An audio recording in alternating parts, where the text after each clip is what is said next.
Okay, guys. Stand by, everyone. Duncan, do you want to kick us off? Duncan back. Yeah. Hey, Warren. Congratulations on the win. Thanks, Duncan. Could you just talk us through the swing, please, from the first half to the second half? What was your message to the players at half time? The message at half time was really, we're still in the arm wrestle. We just, if Dan Bigg had kicked that penalty 12-6, so, we're down 12-3 and kind of just said we've given away a few soft penalties, allowed them opportunities. Let's keep our patience. Let's stay in that arm wrestle. We will get chances. Don't try and force things.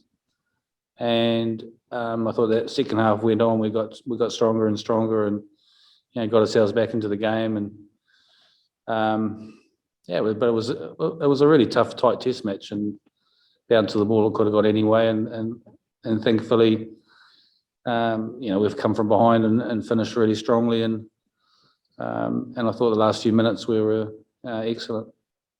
Did you feel like you're well in control in that second half? Although it was very tight and on the scoreboard, you did seem to be on the ascendancy.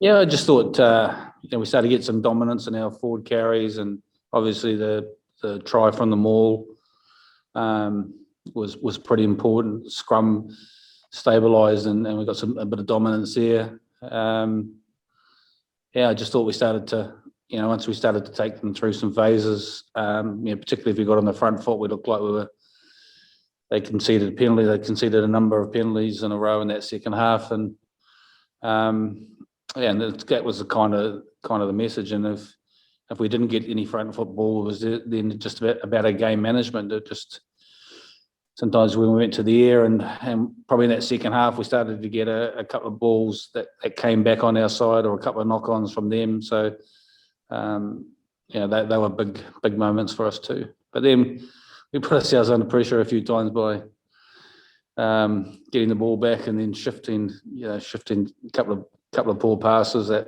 put us under pressure. So we just need to tidy that area up too. So with South Africa 1-0 down in the series, what are you expecting from them in the second test? They'll be, from them it was both teams. You look at it and go, it's a bounce of the ball, could have gone anyway. A couple of calls as well, and if they'd been different, might have affected the result.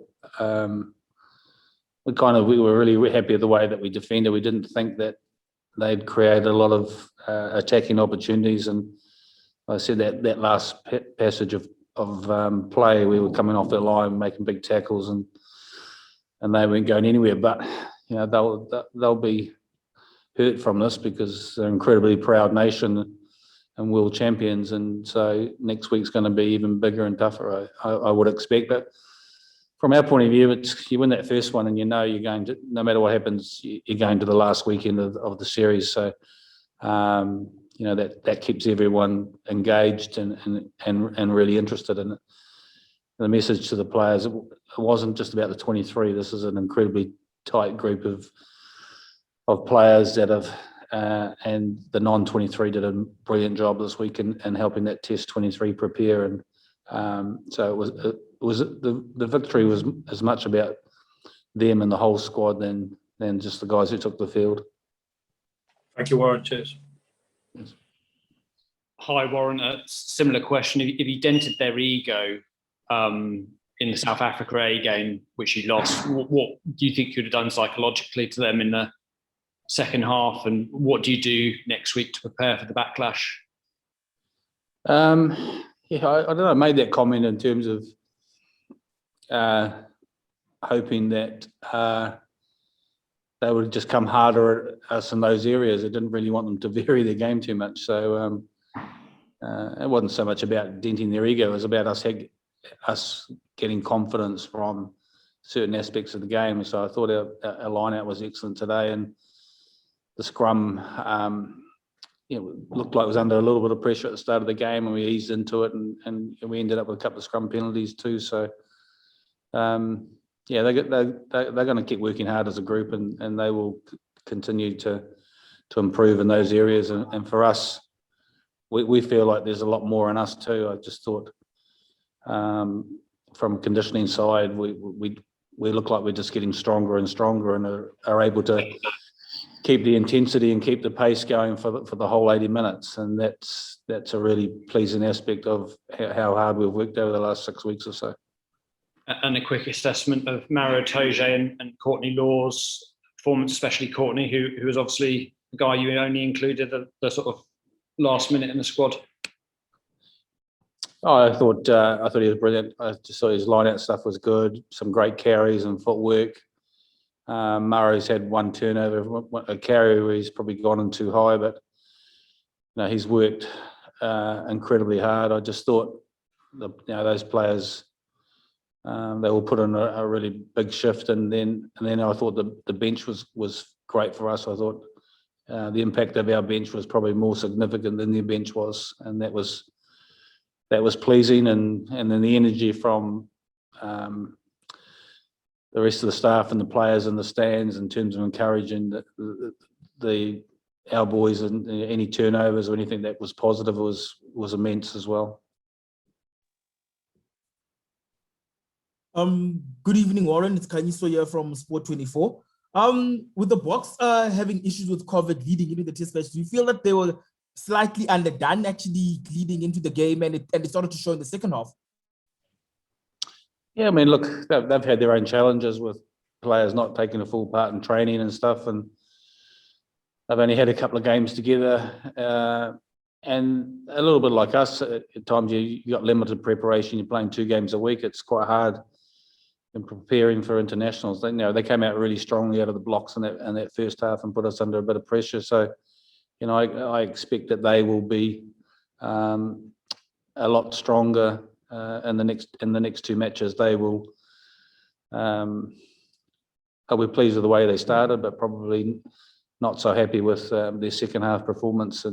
But they'll be like us. They'll go back and look to work and improve on things for next week. And then one more from my side. Do you offer I know that's easy to speak when you're from the winning side, but do you feel that some of the decisions from Nick Berry did kind of sway towards the Lions? No. Jason? Hi Warren, it's James from Planet Rugby. Congratulations on the win. You must be delighted.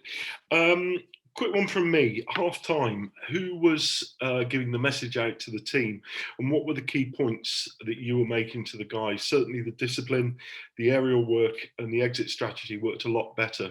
Who was giving the key messages? Yeah, just at half time, we normally give the guys some time to. We don't go in with messages straight away. Just some, they rehydrate and take some fluids on, give them a bit of time to gather their thoughts, and then the forwards and backs will meet as units, and then Tandy will deliver something from defence, and Gregor will talk about attack stuff, and then I finished off with some points. And so the message from me was that we're still in this arm wrestle, even though we're down. Just keep our composure.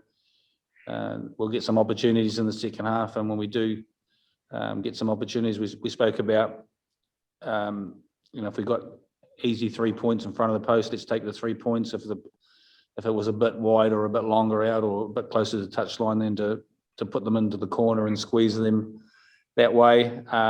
Also spoke about some of the soft penalties that we'd given away in the first half, and making sure that our discipline was better in the second half, which it was, and just being a bit more accurate with our kicking game, and looking to get some of the scraps from that aerial battle. And I think that sort of turned for us in that second half.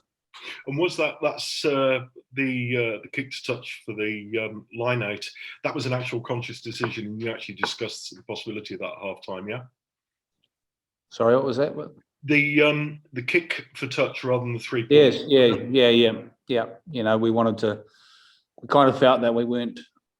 They were the same. They never really got into our 22 and put us under pressure, and we felt that with a couple of those penalties, we wanted to get them to the 22 and really look to keep them down there and to pressurise them and to try and get some points from that. And so, we mauled exceptionally well. I thought, particularly that second half, it got a couple of penalty opportunities and have scored a try. So yeah, it's just about getting that balance right between, when you take your 3 points and even though it's 3 points, it does relieve a lot of pressure on them.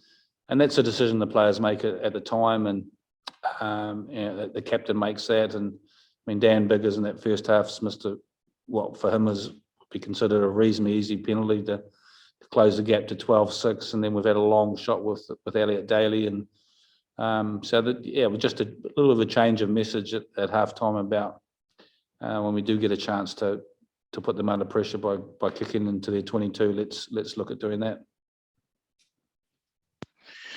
Hi Warren, I'm Luis Chiesa from ESPN Argentina. Congratulations on the victory. In the first half, the South African forwards pack became strong, and in the second half, the Lions were able to dominate. What do you think of the great performances, particularly from Courtney Loss and Mario Itoje? Yeah, I thought both of them were outstanding. I thought Courtney carried exceptionally well. He was strong. The big thing was when we started to get some ball on the front foot, it just stopped a little bit of their line speed.